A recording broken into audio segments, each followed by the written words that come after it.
V roku 1930 predpovedal slávny ekonóm John Keynes, že do konca storočia budú technológie také pokročilé, že budeme pracovať len 15 hodín týždenne. Hlavným problémom ľudstva mala byť nuda. Sme v roku 2026. Sme 10 krát produktívnejší než Keynesovi súčasníci. Máme vreckové superpočítače, umelú inteligenciu, okamžitú komunikáciu. Kde je teda tých našich zvyšných 25 hodín voľna? Prečo sme potom unavenejší, rozlietanejší a pocitovo chudobnejší na čas než kedykoľvek predtým? Vítajte pri veľkom technologickom klamstve. Evansov paradox. Prečo efektivita nešetrí, ale požiera? Začalo to v roku 1769, kedy James Watt vylepšil párny stroj. Dovtedy boli tieto stroje hlučné, obrovské a neuveriteľne neefektívne. Logika vtedajších inžinierov bola jasná. Ak náš nový stroj spotrebuje o 3/4 menej uhlia na rovnakú prácu, naše zásoby uhlia vydržia oveľa dlhšie a dopyt po ňom klesne. Lenže nastal presný opak. Začiatkom 60. rokov 19. storočia sa anglické elity začali obávať o uhlie, ktoré doslova poháňalo priemyselnú revolúciu. Ekonóm William Stanley Jevons si vtedy všimol niečo desivé. Keď sa párne stroje stali úspornejšími, celková spotreba uhlia v Anglicku neklesla. Naopak, vystrelila prudko nahor. Prečo? Pretože vďaka efektivite sa mechanická práca stala lacnou.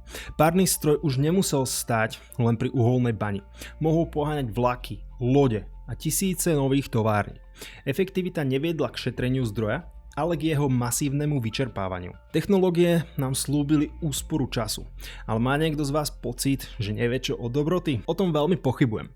Spomeňte si na všetky tie heslá. Buď efektívnejší, používaj AI, inak ťa predbehnú. Využij každú minútu v autobuse na vzdelávanie. Daj si tam kliky cestou do práce. Optimalizuj svoj spánok. Po práci rozbehni ďalšiu firmu. Tlak. Mali sme mať viacej času, no namiesto toho pracujeme rovnako a pociťujeme úzkosť, že by sme mohli byť výkonnejší. Technológia nezmenšila kopu práce, ona ju len zlacnila.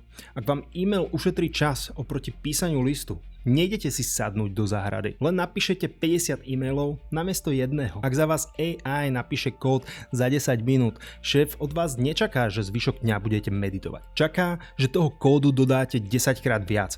Efektivita je pásca. Je to motor, ktorý beží stále rýchlejšie, len aby sme zostali na tom istom mieste. Dopad na našu psychiku je zničujúci. Sme v stave permanentnej pohotovosti. Keď technológia odstráni tie hluché miesta, kedy sme len ticho čakali na autobus alebo v rade na kávu, ukradne nám posledné zvyšky mentálneho priestoru. Nemecký sociológ Hartmut Rosa hovorí o sociálnej akcelerácii. Čas sa stal komoditou, ktorú musíme optimalizovať. Aj náš voľný čas dnes vyzerá ako práca. Musíme si pozrieť ten seminár, prečítať túto knihu, odpísať na správy. Stratili sme schopnosť nerobiť nič, pretože nuda sa stala hriechom proti produktivite. Tento vzorec však nie je nový. Yuval Noah Harari vo svojej knihe Sapiens opisuje prechod ľudí od lovcov-zberačov k poľnohospodárom ako najväčší podvod histórie.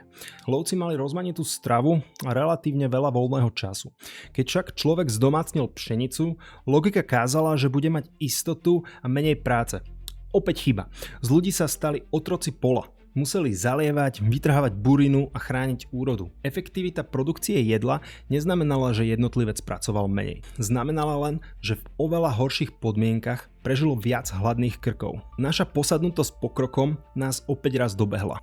Dve tváre kapitalizmu. Tu sa musíme pozrieť hlbšie pod povrch aplikácií a strojov. Prečo nám systém nedovolí, aby nás technológie skutočne oslobodili? Odpoveď leží v samotnej DNA nášho ekonomického modelu. Kapitalizmus je postavený na absolútnom diktáte nekonečného rastu. A aby tento rast fungoval, využíva dva dokonalé, navzájom sa doplňujúce nástroje. Prvým je spomínaný Evansov paradox. Neustále zvyšovanie efektivity, ktoré nás núti robiť všetkého viac a rýchlejšie.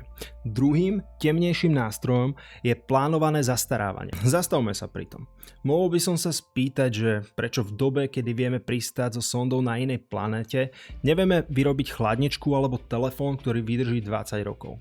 No vy odpoveď už poznáte, pretože to systém nechce. Ak by firma vyrobila nezničiteľný produkt, trh by sa nasýtil. Po pár rokoch by všetci mali dokonalú chladničku a firma by skrachovala. Preto je z hľadiska kapitalizmu lepšie vyrábať veci, ktoré vydržia len obmedzenú dobu. Efektivita a nízka cena nás nalákajú k nákupu a nízka kvalita nás prinúti ho zopakovať. Naša pozornosť sa stala komoditou a naša frustrácia ekonomickým palivom. Ale je to len chyba kapitalizmu? Ak pôjdeme až ku koreňu veci, zistíme, že kapitalizmus je len najdokonalejšou extenziou našej vlastnej biológie. Evolúcia nás naprogramovala ako expanzívny druh. Nekonečný rast nie je len ekonomická teória, je to biologický pud rozmnožovať sa, osídlovať nové územia a konzumovať energiu. Sme len veľmi sofistikované biologické algoritmy, ktoré nevedia, kedy majú dosť. Ak vyčerpáme túto planetu, náš pud a Evansov paradox nás jednoducho vystrelia ku hviezdam, aby sme pohltili ďalšie svety. Existuje vôbec cesta von z tohto kolesa pre škrečkov? Fyzikálne limity nášho sveta hovoria, že nekonečný rast v ohraničenom priestore je rakovina. Ak si sa dostal alebo dostala až sem, tak mám pre teba super tip na knižnú sériu, ktorá ma inšpirovala napísať túto epizódu. Jedná sa o trilógiu Problém troch telies od Chi Sina. A teraz spoiler alert, autor v nej rozoberá myšlienku temného lesa, ktorá vlastne hovorí, že čím je civilizácia vyspelejšia, tým je nebezpečnejšia a vesmír, keďže je plný civilizácií, tak najlepšia cesta ku prežitiu je eliminovať ostatné civilizácie. Existuje však jeden spôsob, ako vyhlásiť tzv. Vesmírnu bielu vlajku, a to, že civilizácia obmedzí svoj pokrok. Ako? To už nepoviem, ak by si to chceli prečítať. Čiže ak by sme ako druh chceli skutočne nájsť týchto 25 hodín voľného času, ktoré nám sľubovali, budeme musieť urobiť niečo nepredstaviteľné. Budeme musieť hacknúť náš vlastný evolučný kód. Skutočným technologickým vrcholom ľudstva by nebolo postavenie Dysonovej sféry okolo Slnka ani osídlenie Marsu Elonom Muskom. Najväčšou revolúciou by bolo, keď našu umelú inteligenciu a technológie využijeme na to, aby sme prvýkrát v histórii dokázali s rastom dobrovoľne zastať. Predstavte si civilizáciu, ktorá prekonala svoj vlastný pud. Svet, v ktorom sme vypli potrebu mať viac, odmietli sme vyrábať veci, čo sa kazia, a vytvorili ekonomiku dospelosti. Možno to totiž bude jediná cesta, keď chceme ako ľudstvo prežiť.